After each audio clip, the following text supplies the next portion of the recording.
Hey, everybody. It is SIC Talks number 79. I am here with Evan Armstrong, who is the lead writer at Every, the newsletter, next gen media company, where he writes Napkin Math a couple times a week, which is a great newsletter focused on technology and business and entrepreneurship and all of that kind of stuff, as well as contributing to the Link Roundup on Sundays.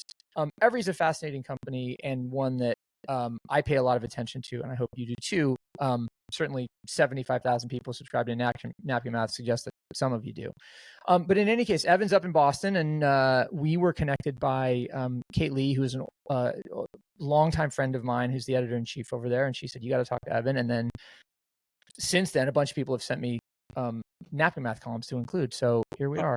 Evan, welcome to the show. Oh, thanks for having me. This is fun. Well, let's hope so. The ostensible purpose for this show is that it provides a little bit of context and a companion to the SIC Weekly newsletter that I put out on Thursdays, which is like my, scraping the plaque off my brain pattern recognition of the news and developments of the week that I think are interesting. So what I always try to do is start people off by saying, what are the stories from the newsletter in progress that leapt out at you as being interesting? But before we do that, I wonder, can you just give me a little bit of a background on like how you got to where you're at, both in terms of landing as the lead writer at Every, but also in terms of like what the evolution of Napkin Math has been? Yeah, I mean, how I got here is ass backwards, like not on purpose. Okay, I like that. A little serendipity. I started off in tech, just working in startups. Some worked, some didn't. Pretty typical San Francisco thing. Then I was at Substack early on, right before COVID hit. My first day in the office was the day they announced the lockdowns. Wow. And so I never even got to go to the office. But I was only there for like 3 months. And at the time, this is right as newsletters were taking off. Sure. I tried to dog food the product, just try to use Substack. Before that, my only writing experience was just like an email to my boss. And I spent most of my day in spreadsheets doing math. Okay, got it. Okay. And I wrote a post analyzing dating app design ethics. And then so that went dark patterns and that sort of thing. It was actually there's a Mormon dating app called Mutual, and so it's very successful within that community. And I was like, why is it so successful? And it's all in the design. They did a lot of cute, clever little things. So I wrote about that, and it went viral. And I thought, oh, that was fun. And so I wrote another post, and that one went viral, and the next, and it just started happening. I just started writing, and I got this sneaking idea in my head that, oh, maybe I should be a writer. I've never written anything. No, I have 25 subscribers, most of which are blood relatives, but I had this idea that maybe I could write. And then from there, I just over time, just slowly built it up, started writing on my own little publication that, and got on Dan and Nathan, who are the co-founders of Every. I got on their radar, and then they bought my little newsletter. It was like an acqui-hire of bring me in and bring my list in. Sure. And that was 2.5 years ago, I think. 3 years ago, something like that. And so just through sheer process of attrition and trying to figure out how to make a media company work, I'm now I think my title is lead writer, but there's like 4 of us. So that doesn't sound, it sounds a lot more official than it is. Well, I mean, if you were the SVP of content creation or the chief content officer or something like that, maybe it would sound, more highfalutin than it is. I think lead writer is pretty appropriate. Well, that's interesting. Do you guys view Every as I called it a media company, next generation media company based on newsletters, but is that how you guys see it, or do you see it as something else? Okay. I would say when we first started, the name Every was the insight we had, Dan and Nathan had, and that I had as well, is that most tech coverage is just awful. Like it's factually, not in the rah right wing conservative way, but more just in a factual basis. They just get lots and lots of things wrong. Even the mainstream technology publications. Give me an example. What do you mean, just at the level of wrongness that we're talking about? A really easy one is the Business Insider takedowns of female founders really bugged us. Okay, got it. Where the same attributes that would be praised in one setting are actually demonized or another. Sure. Or people would, or reporters, just because they don't have the understanding, would get really factual things about the technology wrong, like how the tech worked. Or in my case, because I came from more of a finance background, it was like, no, that's not how revenue is calculated, or like that's not a cost. And now startups make those kind of mistakes all the time too. But it's, I just wanted to read things that felt like they were coming from an operator and from an expert. Sure. And so you were galvanized by gap accounting, essentially. And yeah, basically, like, really, no, I actually have a passion for accounting. We can go into, it's very important. But that was the basis. It was like, I just couldn't find anyone who was writing things that I wanted to read, that felt balanced, that felt accurate. And Dan and Nathan felt somewhat similarly. And we thought, when they bought the newsletter, we thought, surely there are more people like us who want to find, and that is true, in that there are many people who have expertise, and there are many people who are wonderful writers, but the overlap between those two is essentially nil, because anyone who's really good at business can just make a lot more money doing anything but writing and being a creator. And so you have to have like a real sicko who loves writing more than they like money to do this. And seeing as I'm the only full-time writer on staff, outside of me and Dan, you get to be that sicko. Yeah, like that. Like, we couldn't find anyone, and so that failed. I would say that idea was wrong. But at the same time, all of us did come from software, and so we, started experimenting with ideas and building things on the side, and kind of fell into being a technology publication that also builds additional products to sell to our audience. So right now we have an app called Spiral, which uses large language models to transform text, and it's really, really cool. It's gaining a lot of traction in the media world, actually. Interesting. And then we have to check it out. I don't know it. Yeah. So basically, you know how when you like write a post and you have to do like that, oh God, I got to make a tweet of it, or I got to like write, or you do this podcast, and you have to write a podcast transcription, like a transcript, and you got to change the transcript into like a summary. Like there's nothing, it's very hard to differentiate on that content, but an LLM is great at writing that. And so it can get you 95% of the way there. And like a 3-hour task goes to like 5 minutes. Anyway, so we've built Spiral.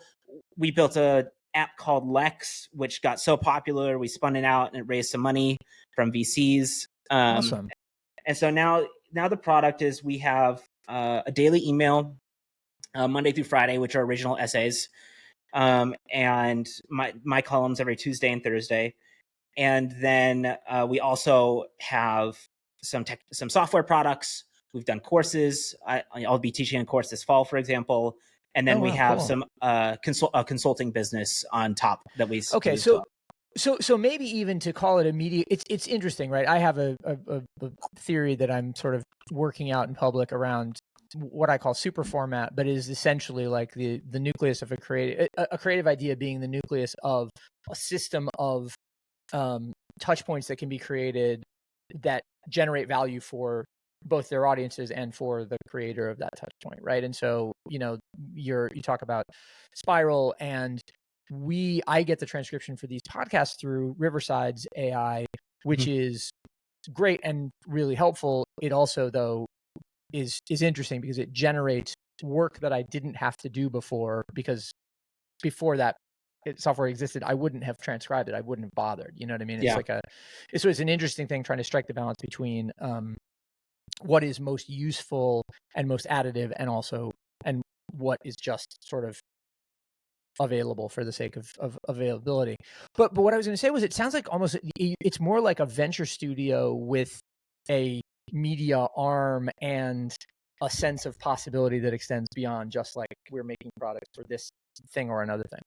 Yeah, I think we just try to make beautiful things that we find useful, and our experience has been that people kind of resonate off that. Dan, who's the co-founder and current CEO, he has a triangle that he likes to tweet out a lot, where on the bottom is our media products, and then in the middle is our courses and our software, and at the top is our consulting offering. Sure, makes sense. And I think you could see a future where there's, you raise a little fund at the very tippy top of the pyramid or something, but for now, we send an email and we make software, and that's worked pretty well so far. That's cool. Yeah, I mean, look, it's that sort of sense of possibility informed a lot of the stuff that we did in my years of ICE, and then just generally, like, I think the most interesting companies out there and interesting voices, right? Emily Sundberg being a good example of this, are going like, yeah, I can write, I can do that through my own channels, I can do that through third-party channels like GQ or New York Magazine, I can do consulting, I can do whatever, and go. Well, okay, so to that end, in order to bring novel products to market, there's got to be a fair amount of let's call it intellectual fuel, inspiration, et cetera, right? Which is, again, kind of the reason that I do this newsletter, is to get that, try to harness that energy. Of the 3 stories that you picked out this week to start with, one was about how Meta is talking to Aquafina and Judi Dench and a few other like random potpourri of famous names to provide voices for AI. One was about Axios laying off people partially because of a threat of AI. And the third one, and I've got to just check my notes here. The third one was you can't innovate away a loneliness, right? Which is an embedded post that Kate Lindsay wrote earlier this week. Mm-hmm. Where do you want to start with those 3? Which is the one that jumps out? And is AI a constant in all of those? Is that where you're sort of primarily? Yeah, I think it's frankly, it's because can you see me all right? So no, I can see you fine. Sorry, I just opened the loneliness post and embarrassedly thought for a second it was written by Nick Catucci, but it's not. It's written by Kate Lindsay, like I said. Anyway, sorry, please go ahead. Yeah, I think the honest reason is my essay tomorrow is about AI chatbots, and so that was just interesting. Okay. Yeah, so it was just, I was like, oh hey, these are all top of mind, and I already had a graph in the piece about the Meta efforts, so I was like, oh hey, this similar wavelengths. Okay, got it. So what was it that struck you about those guys, other than these similar wavelengths with the piece tomorrow? I think there's this balance between the internet's driven by power laws, right? Where the top 0.05% of creators capture the vast majority of value. And if that's true, then what is the right way to scale those people, right? Mm-hmm. How do you a great writer only has so many words in them a week. What's the right way to scale their expertise? Similarly with these celebrities, like what's the right way to scale their public persona? Sure. If that's, is it the meta? Is it like having a chat bot of yourself to answer questions? And so that was, and Axios was interesting because I thought they were doing well. I don't pay a ton of attention to Axios, but from the outside looking in, I was like, oh, Axios is doing great. So it's surprising to see those layoffs, but one of their big things has been a newsletter written by a large personality.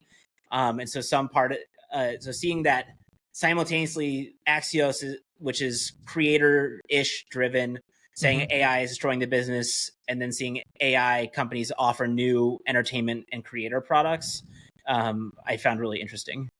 It illustrates the sort of, and purgatory maybe is too strong a word, but sort of interstitial era that we're in between understanding what the value and non-transferability of individual voices and what the advantage of scale voice and impersonal replication are to a kind of a creator economy. How much of that do you feel like sorry, I'm going to phrase it a little bit differently. I feel no particular responsibility to replicate myself through those means. And yet I understand the appeal of it. It just feels like it's a lot of work, and it feels like at some point somebody smart like you maybe is going to figure it out for me, and then I'll take advantage of your expertise and pay through the nose for it. But do you find yourself like in the software messing around and trying to figure that out? Oh yeah, I mean, a lot of it's just selfishly driven, right? To be a successful writer today, you have to write a huge volume of work. You got to be easy. I think you probably have to be able to pushing like 6 to 10K of publishable words a week, which is so hard. Wow, really? I think so. That Wow. to run a publication yourself, like a solo creator, unless you have I think you across like Hunter Harris or Ben Thompson, or take your pick. They're publishing a lot. Sure. And it's across different domains and expertise, but I think you have to have a large amount of quality volume to succeed as a solo publication. It's totally different if you're part of a group or a team, but if you want to go solo, you want to have that ability to. You got to be able to do volume. So that's my interest in LLMs, is helping me get to that level of speed and efficiency and quality. Okay. But if you want to build a bot of yourself today, you can do that right now. We could do this on the call if you like. We'll do that in conversation part 2, just because I got so many other questions. But yeah, no, let's do that. That would be fun. Yeah. So I think that's my interest, is like, for me as a writer, every week I have maybe 20 ideas and I can only write 2 of them. Okay.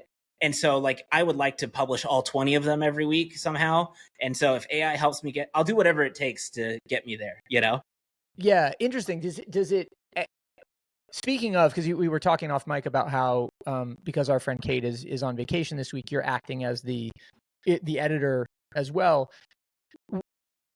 To what extent does the urge to get every idea down fight with your internal barometer as an editor to go, hang on a second, all of these can't be the best ideas?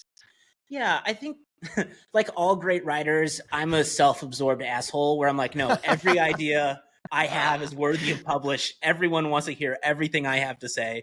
So I am on the side of where I think I have a lot more things to say than I'm able to.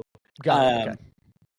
And also we have learned, I've learned over publishing like this over the years that I don't really have a great sense for what's going to hit or not. Like I roughly do, but I'll get surprises all the time. Sure. So the only way to do that is to publish more and get more chances for more home runs. Yeah, right. More at bats, right? Yeah. Yeah, exactly. Got it.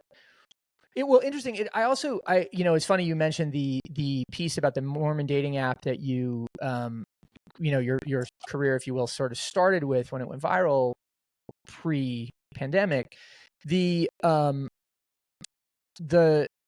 piece that you wrote earlier this week was about how dating apps are really important to the U.S. economy. And I wonder to what extent, I'd love to hear you explain that piece a little bit, because I thought it's fascinating. It'll be in the intersection of the newsletter, but also because I wonder to what extent you see themes, like within your 20 ideas, how many of them are ideas that circle back around and are sort of continuations, and how many of them are just like net new? Yeah. Let me start with the second question, and then we can talk more about the Sure. Tinder piece, because I think that's illustrative. So the core thesis of all that I write about is that technology companies are more important and more legible than you think, and that from the outside looking in, they're incredibly confusing. It's hard to understand what's going on, but with a grasp of a few core principles around finance, around business strategy, around people management, you can understand what these companies are doing. And then by understanding how these companies are working, you have the best insight you can into how the world is working. Got it. When I was in college, my undergraduate degree was in sociology. And one of the great problems of sociology is it's so hard to have standardized measurements of anything, of comparing organizations, of comparing individuals. But back to my accounting is important bit, we have this standard scorecard. We have the general acceptable accounting principles in the U.S. edited, audited, and that means that we can compare these companies in a way that you can't compare any other organizations. Sure. Okay, gotcha. And so I find that personally really exciting and invigorating, because tech companies have so much power, and it's so important to understand what they do, that all of my work is through this lens of, by understanding technology companies, you can understand the world. And I want people to be able to do both. So this Tinder piece is a really good example of of the problem. I'm writing about it tomorrow as well. So I guess I think about the loneliness in the United States. Sure. If you want to solve loneliness, it's a huge, I mean, there's hundreds of variables. So, but what can you do as an individual founder or person motivated? Like, I guess you could go like try to build a bar or whatever, but your best bet is probably to build a better dating app, because good dating apps connect more people and make more happy relationships and more couples. And so a better dating app would theoretically improve the world faster than any other way to build relationships, because it can scale it can go to the scale of the internet. Sorry, I can talk about this.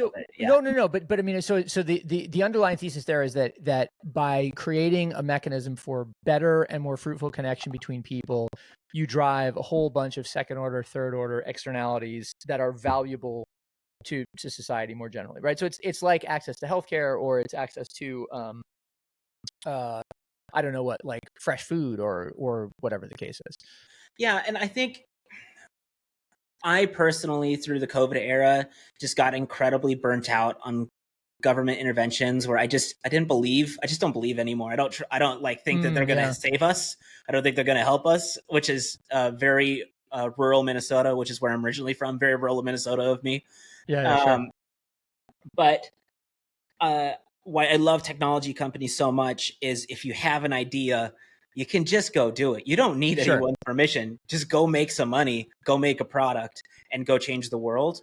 And so I find that incredibly invigorating. And so I hope that my writing helps people better understand the world and better understand what opportunities are available to go build and make the world a better place using technology companies.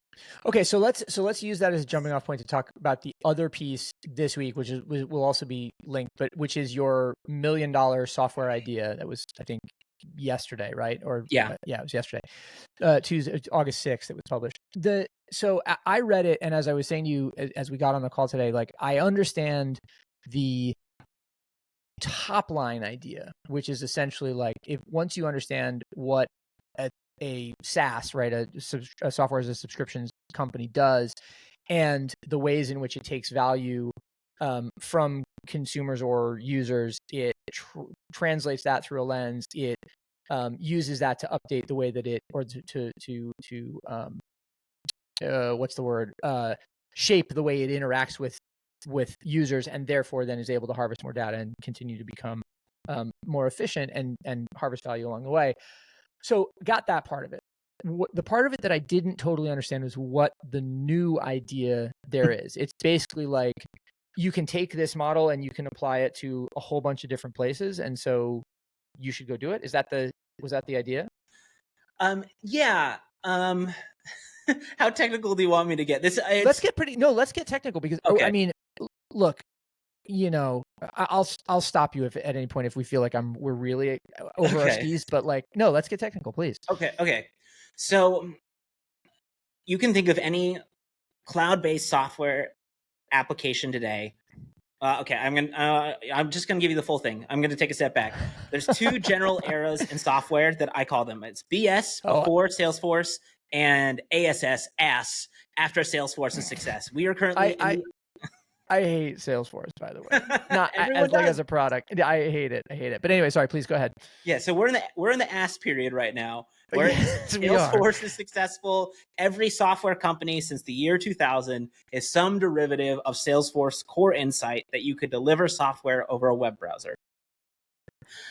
That and the logic for these companies is all the same. There's three things that every one of these companies has. It has a backend, which is some kind of database or table. Sure. It has logic, so that's code or business logic that interacts with the data contained in the table. And then finally, there's the front end, which is how end users interact with the software and perform new actions, creating new data for that table. Yeah. So it's 1, 2, 3, and you just run through that a billion times a day. Large language models are really incredible because they can write the second step live. So they can create new logic on the fly, no human supervision. So they can write net new code. They can create net new business logic. And third, they obfuscate a lot of what we need for the UI. You don't need a lot of these UI elements that you used to. So for talking about Salesforce again, Right. Okay. My you favorite. you can drop all your customer data into something called a data lake, or just like a bunch of tables. The large language model can interact with all that data, Yep. pull out the insights and action items necessary, and then just send an email with the information to the salespeople. And rather than have the salespeople interact with the user interface, if you've used Salesforce before, that's like, I had a call and then I That's had why a. I hate it. Yes. Yeah. So large language models are incredible at taking in a bunch of context. And so they can just record your conversation, transcribe it, upload it to the cloud, and then pull out all the info it needs and automatically fill out those fields that you used to have to type in yourself. Sure. Okay. And so today, what that means is like there's a bunch of CRM companies, customer relationship management, like Yep. Salesforce, and they just have like a widget where you add in the AI and it records the calls. My idea is that it's very different, but you could entirely get rid of the UI. Like salespeople shouldn't be on the software at all. The large language, they upload all the information gets automatically uploaded, sorted, and analyzed by the large language model. There's some admin person who can query the database, but the rest of the time, the salespeople are just selling. They don't have to do the 2 to 4 hours a day that they spend in the CRM. And that's just a really like you apply that to everything. It's a really radically different way of doing software, because it means that most people should be not in the software. There is no software as a service. Like they're just not there. It reduces the amount of end users. Interesting. So okay. So it's software as a service by taking the software away, or at least taking the interaction with the software away. Yeah. Okay. I like that. I like that a lot. So how many? Okay. So free idea for the 75,000 subscribers of Napkin Math. What do you expect to happen when you publish something like that? Do you expect to then get a bunch of calls from people going like, "Hey, Evan, I'm building this thing and I want you to advise on it," or alternately, "Hey, Evan, thanks for the free idea. I'm out of here. I'll call you from my private island in 4 years." I would love for people to call me from their private island. Like, go. I have no desire to I have no desire to build these things. I do this occasion, like every couple of weeks or every couple of months, I'll come up with some idea. I'm like, oh, you can make $1 million with this, no problem. Sure. And I just publish it and send it out to the pay wallet. At least I get a little bit of subscription revenue or whatever. Sure. But I hope that people make far more money than me off of my newsletter. Like that means I'm probably doing my job well. And Napkin Math is read by everyone from I don't know if I'm allowed to say who. It's read by many CEOs at large public tech companies. It's read by every single venture fund in the Valley, or almost every single venture fund in the Valley, and lots of hedge funds and private equity people and founders. And so, we're incredibly privileged that Every has this audience of people who can make decisions and deploy capital and fund founders. And so I hope that by pushing the boundaries of what is possible, like there's, in the universe, like they'll start funding those ideas, they'll start making those ideas. Because I don't have the bandwidth or the interest to go build a new CRM. It's not my thing, but someone should.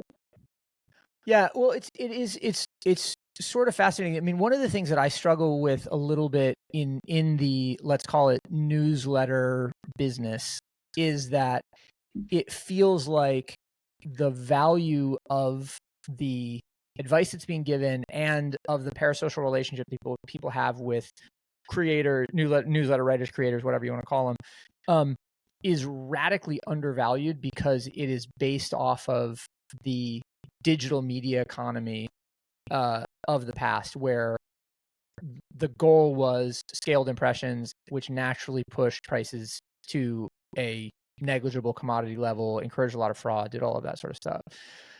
How do you, is there a way that you think about, you personally or Every thinks about, like, all right, I've got Warren Buffett reading this thing. How do I quantify the value of that for, I don't know what, like future exploitation in some way? Yeah, I mean, I think I can only speak to business writing, right? That's what I do. I wouldn't Sure. try to say how to run a consumer company, or I think Kate mentioned you were at Vice at some. I have no idea how do you make money, and maybe Vice didn't know how to make money off of Vice, but We did, we actually we knew how to make money very well for a long time, and then we stopped knowing how to do it. It was well, that happened to most media companies in like the late 2010s. I would say so. But the reality is no, you cannot really exploit the full value of the people who are your readers. Like, you know, I did the math once, and last time this was probably a year and a half ago, so it's much bigger now, but it was something like $600 billion of capital was represented by my readers. Sure. And I was like, this is dumb. Like I have to worry about my daycare bills right now, and my readers have islands. This is dumb. I don't like this at all. But it's just the name of the game. The only way to make more money as a business writer is you offer adjacent products that are higher SKU values. That's the courses or the software for us. You can raise a fund and invest in some of the ideas of the companies that read you. Or you can just go work at Goldman Sachs and write research reports on equities, which I don't want to do. I like having fun too much and being happy. So I'm not going to go work at Goldman. They've got a new logo. It's a new Happy Goldman now. It's like it's interconnected. So I think you just have to be comfortable with it, which is why most people never last as pure play writers. They always end up doing something else because the opportunity cost is so extreme. Well, okay, so that's another thing I want to talk about.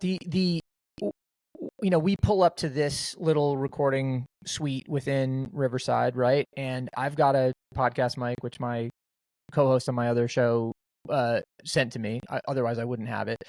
But you've got a podcast mic. So clearly, writing is not the only thing that you do there. Why do you identify as a writer? Well, because we tried to launch a podcast and decided it was a bad idea. That was the first. Gotcha. All right, that's a good reason. Oh yeah, I was like, what I want from my career is to be a writer, and I will do what it takes to be a successful writer, which might be being multimedia in some format. But I think of myself as a writer first. And what happens is a lot of business writers, they start as business writers and then they become business creators and then they just become investors or like in-house marketing. And it's just like the sick cycle that happens to all of us. And so there's maybe, 15, 20 people on the planet who just get to be pure play business writers and make a great living. And the deeply irrational bet that I'm making with my career currently is that I can be one of those 15 or 20 people. Okay, gotcha. I gotcha. Who do you look at then and go, man, I wish I had, Matt's job at Bloomberg, or I wish I had, Dan. I mean, it's not business, but like Dan, I feel like Dan Neal has the best job in auto writing, for instance, like writing for the Wall Street Journal and just getting to, be witty all the time. Who else do you look at and go, this is my current like Mount Rushmore of active people? Yeah, I mean, you said the name, like Matt Levine. I've read Matt Levine for many years, and I've always I just love Matt Levine. I think he does a great job. Ben Thompson from Stratechery. I think those are the two that I'm like, oh, I would like that. What they have, which is they don't have a huge staff. They mostly just focus on writing things. But Matt has a podcast now. Ben has a whole podcast empire. There's other. Yeah. Oh, sorry. No. Excuse me, Evan. I didn't mean to interrupt you. I was just going to say I'm grateful. I'm very grateful for Matt's podcast because I love his newsletters, which are called Money Stuff. You can get it through Bloomberg and you can find it in front of the paywall if you look for it. But it's a great daily newsletter. It is also always way too long, way too involved. And just there's so much in it that it's impossible to parse. And from seeing SIC, like I parse a lot of stuff. I love the podcast because I don't have to actively I don't have to read it all. I can listen and sort of get some of it by osmosis. Do you feel like there's value there? Yeah, I mean, I think a lot of how I think about my career is selfishly and lifestyle, like, Sure. I don't like, I can do a podcast. I do interviews all the time for my job, and I talk to people and record them, and I could theoretically throw those up on Spotify or whatever, but I don't really want to do it. Yeah. All um, right. Fine. Fair enough. and it's mostly like I like typing, I like editing, I like getting comments on the Google Docs. And so like I just want to do that. Like why I don't want to do anything else, but I also would like, I'm saying daycare because we just signed up for one for next year, and it's Massachusetts, the most expensive state in the nation for daycare. So Oh wow. I want to be able to pay for daycare and go to the not coupon at the grocery store or whatever. And so like I can no longer be. We're having our first baby here in a few months, so I can no longer be like, I'm going to do whatever I want. I have to actually think about bills now. So if I need a podcast to pay my bills, then I will. That's amazing. So you've got your first coming. Yeah. Oh, that's awesome. Okay, so dad mode. So for those who are not watching this, Evan is wearing a hat that says dad mode, and so I was going to ask about that. I'm in the opposite boat where my eldest is off to college in 2 weeks, and so I mean, talk about paying for things. That's a whole different discussion. But in any case, yeah, we're anticipating a departure from the house, not an arrival. Okay, cool. Well, I guess then the Matt and Matt Levine and Ben Thompson from Stratechery aside, where else do you find your fuel? Like what else is grist for your mill? I guess I'd ask, do you mean my creative fuel or like my early information fuel? Those are different. Yeah, more. I meant. Well, the question is more so, or the question was intended more so as information fuel. But I'm interested in the creative side of things too. I mean, I think you've explained that reasonably well. But the information side for sure. And then feel free to elaborate.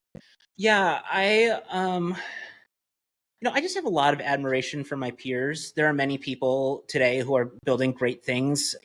I've worked with Bern Hobart, who writes the Diff, which is the smartest newsletter you'll ever read. Okay, got it. I don't know it. I'm not like a genius or anything, but I'm a smart guy. I can write. But whenever I talk to Brad, I just feel like a moron.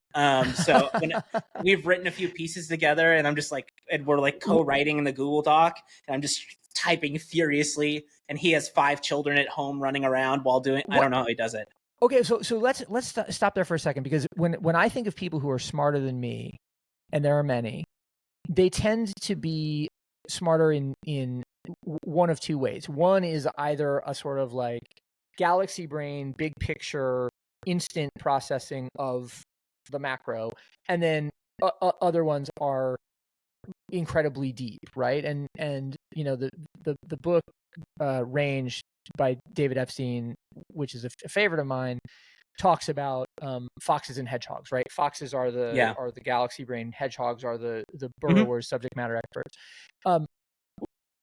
When someone comes across to you like that as being like, wow, this person is out of the world smart, does it tend to be one versus the other more so for you? I don't. I think I categorize intelligence on the basis of speed and multiple topics at once. So what I find Bern so impressive about Bern is that he's very fast in connecting topics that I would not necessarily connect right away. And I find that very impressive about him. He does a great job. He was in hedge funds for a minute. He does a great job of connecting economics principles, business history, and he writes 5 times a week, 6 times a week, and then he just finished a book at the same time, coming out with Stripe Press this fall, which I'll review in Napkin Math. But he's very impressive, and there's just so many of my peers where I just think everyone the internet is wonderful. Substack was wonderful in that it allowed more people to create things. And so I find a lot of inspiration from people around me. And I'm just very grateful to, like, I have all these people to push me. And like, I see one of my competitors doing a great week. I'm like, damn it, I got to do better. And so I'm grateful that they're there for that. Well, it's interesting too as kind of a leveling factor, and it to some degree gets back to the Axio story that you cited earlier, as well as just the success or perceived success in any case of Puck and others that are personality driven. I mean, I think Every probably falls into that bucket too, where there is a certain leveling that happens through the openness of the platform, and voices that are niche and specific or unproven and new can sit next to ones that are iconic and you know and veteran. And I got invited to a Substack writers event last Thursday, and they sent us a recap of the people that were there. And as on the one hand, there's me, right, like shithead link aggregator, and then there's Naomi Wolf and Nate Silver, and I was just like, that's. And then having gone there, I was talking to these writers who do a travel newsletter called The Way Out. Shout out Pavia and Geraldine, but they we were joking about being the oldest people in the room, right? Like, and it's amazing to think there are all of these kids in their 20s working through this, open system egalitarian platform, and then there's Naomi Wolf and Nate Silver, like, deities in their respective lanes. I guess what I'm getting at ultimately is like I wonder to what extent you're also looking at breadth to pull the tech relevancy out of and kind of focus in on Napkin Math. Yeah, my wife is an PhD candidate at Boston University in English literature. Okay. And so when it comes to like techniques of prose, of analysis, of thinking and writing, I am much more of a classics guy. I think, books are the right way. Like if I'm like wanting to be a better writer, I'm not pulling open a newsletter, Sure. Okay. Gotcha. I'm pulling up a great book.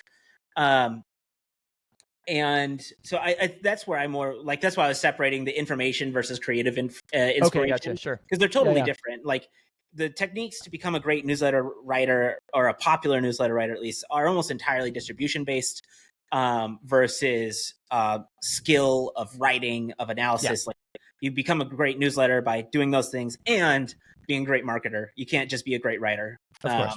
So I think that's why I delineate the two.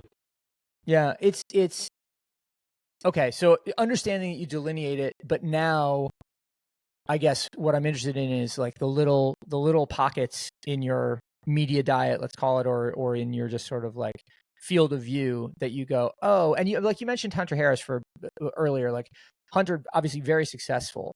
I don't read her and I don't pay much attention to that universe, but I feel like I've got it covered with some corollary sources. But I wouldn't have expected you to cite Hunter Harris for any reason other than she's quite successful. She just deserves credit. Are there other ones like that you just like are a little sort of outside of the zone we would expect? I don't know.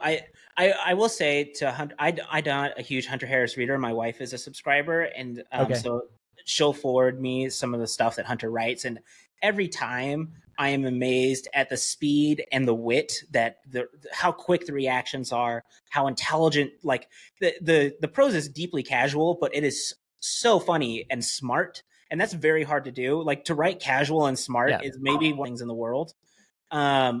I'm pulling up which current Substacks that I am very interested in. Subscribe to. Yeah.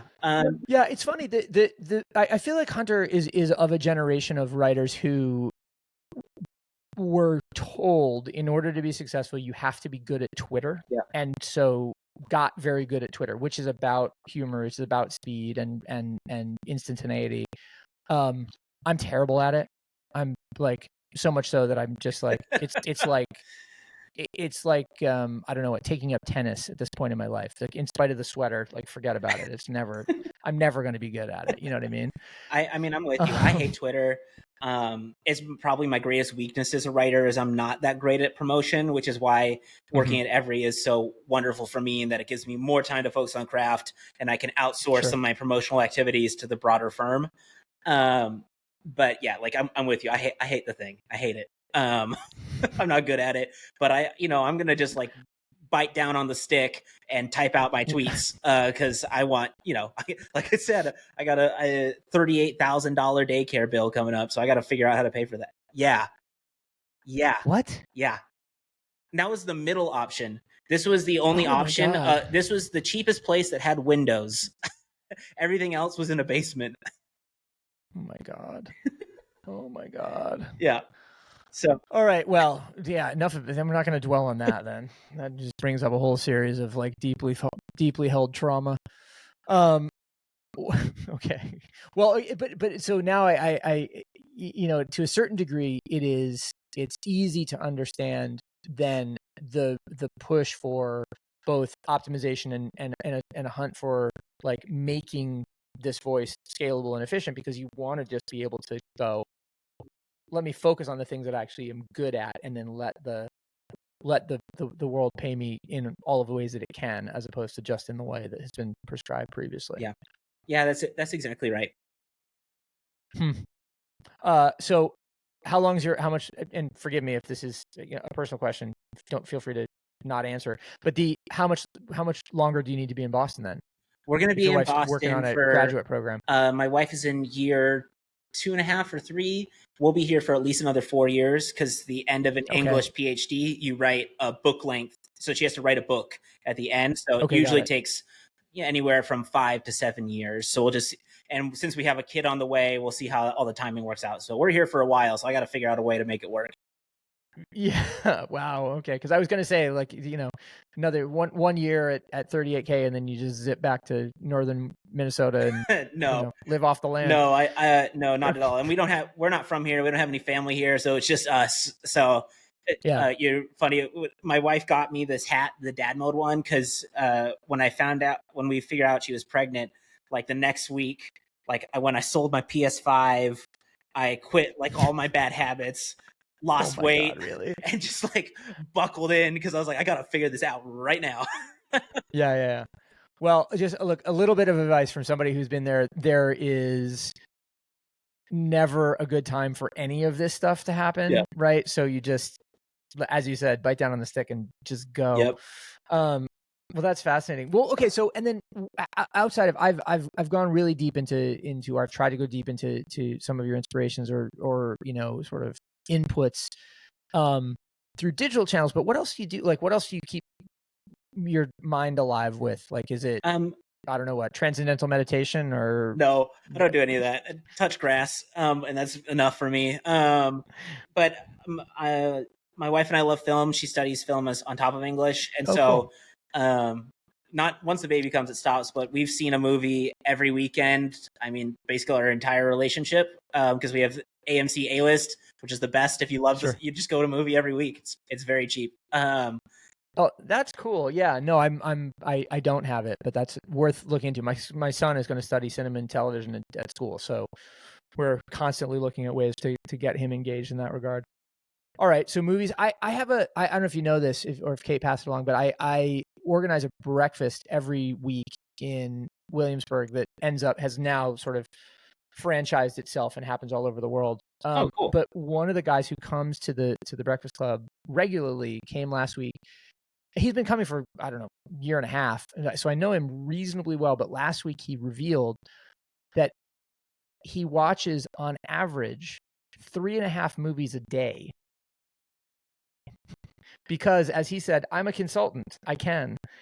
And so I wonder to what extent. Yeah, I mean, it's insane. And I was just like, wait, why? Like, what are you chasing?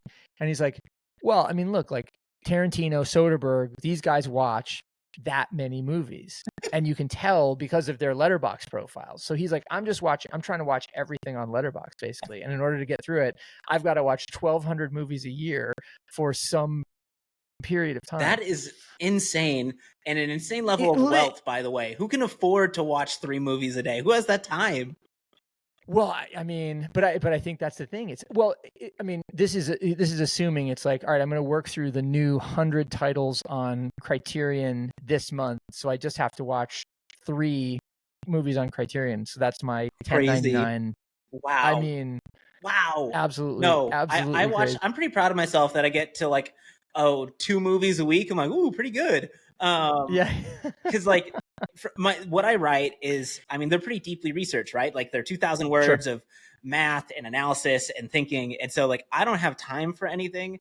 I go to the gym, I sit in the sauna for 15 minutes. I think about what I'm going to write that day. I sit down, I write, I finish at 7 o'clock, I eat dinner, and then I do it all over again 6 days a week, sometimes 7 days a week. And that's all I have time for. And I love it, but like, I don't have time to, watch 3 movies a day. You don't have a time to watch a movie before you come to Breakfast Club at 8:30 in the morning, which is what happened. He watches a movie before. Somebody should help him. Like, either somebody should help him, or he should help us unlock the remaining part of our brains that we're not using. Wow, at the moment. Like, galaxy brain. That's amazing. Yeah, I mean, truly galaxy brain. Okay, well, so what have you seen recently that you thought was notable or interesting, or just, if nothing else, helped you like drop your shoulders and relax after 6 days of 6,000 words a week? I mean, my favorite movie the last year was Perfect Days. I don't know if you saw that. It was the Wim Wenders. I think, it was about a Japanese toilet cleaner. It's like 3, very little dialogue. I loved that one. Okay. Because as a person who he spent very structured day, routine, obsessed with his craft, as I really deeply related to that movie. Gosh, I don't know what. See, now you're catching me, and that I have to pull up and what I. No, it's okay. I happened to see Deadpool versus Wolverine, or whatever that thing was called over the weekend. I went and saw that one because I'm working on this post about narrative network effects and how they collapse under their own weight. And great example. So I brought a notepad, which was very weird to be the one person at Wolverine Deadpool with a notepad, and I made a tally for every time they made a comment or a joke that you'd have to have watched Marvel to understand what the hell was going on. Yep. And eventually I gave up at around like 50. And I was like, okay, this just everything. So I did see that. That was not good. I did not enjoy that. Yeah. I mean, nor did I. Well, I shouldn't say I didn't enjoy it. I enjoyed it as sort of like brain dead, just like sensory overload kind of stuff. And there were parts of it that I thought were really clever, or just really unlikely. Like the whole Honda Odyssey sub narrative, and the car. Do you know about car jitsu? I'm assuming that when they were all fighting in the car. Well, I know apparently car jitsu is like a real thing where people learn how to do jujitsu in cars in case they are ever attacked in cars or something like that. It's very specific fear. We have apparently, but it's apparently big. Okay. So I like the breaking of the fourth wall. I like the sort of unreliable narrator aspects of it, but a lot of it just is too clever by half. But to your point about the weight collapsing under the weight of self-reference, like the fact that Ryan Reynolds said the name of his company at least twice, maybe 3 times, like Maximum Effort. Shout out to all the people at Maximum Effort. Love you guys. But I have friends there. But like now we're just taking the piss. Now we're just actually taking the piss, and it's just a little too much, right? Yeah, I mean, it was interesting in that it was a film in some ways about film, in that like this is the state of the industry. Like, one of the jokes that really like just soured me was there was like a nice Deadpool variant, and he made a joke about the proposal, and I was like, what the hell is the proposal? And so I had, after the movie, I Googled it. It's like an old Ryan Reynolds movie I haven't seen, and that like so many of the jokes are based off of like Ryan's career or like fully Twitter or Hugh Jackman's career, right? And so I don't know. it's not what I look for out of my cinema experience. So I understand it's popular. Many people extracted large amounts of joy from it. Like there was many people in my audience like hooting and like clapping and all that. Wasn't, I was not one of those people. Yeah. All right, fine. Well, you and I agree on that one. So I'll meet you at the multiplex this week to see it again and reanalyze. Viewing too. Cool. Yeah. Well, okay. So Evan, we're coming up on what would be the traditional end of the conversation. This has been really fascinating, and I appreciate you going into the level of depth that you've gone into. What I wonder about is where, like, if there were a particular place that people would want to start with your oeuvre, where would you direct them? I think if for me as an individual person, they can just scroll through my Twitter feed because I am not very varnished on there, and it's mostly movie opinions. Like I tweet about my work, not as much because I refuse. But I think just if you subscribe to Napkin Math, that's where all my public writing and intellectual work is present. So it's all right there. All right, got it. So we don't need to dig up the Mormon dating app post from 2020. No, I actually looked it up a few months ago and was like, oh God, this is so bad. I'm so embarrassed I published this. All right, fine. So don't look that one up, guys. Do not. No, do not look it up. All right. Please don't. I think I deleted it from the internet, but if you find it, let me know. Nothing ever really dies, as our friend Pharrell Williams figured out some years ago. All right. Well, listen, Evan, it's been a pleasure to talk to you. Thanks for making the time. We appreciate it. And big shout out to Kate Lee for hooking us up and for everything that you guys do over at Every. It's awesome. Yeah. All right, folks. Well, listen, we will be back next week with another episode of SIC Talks. But once again, thanks to Evan Armstrong, and check out Napkin Math and Every.to for all of the stuff that Every does. All right. Talk to you soon.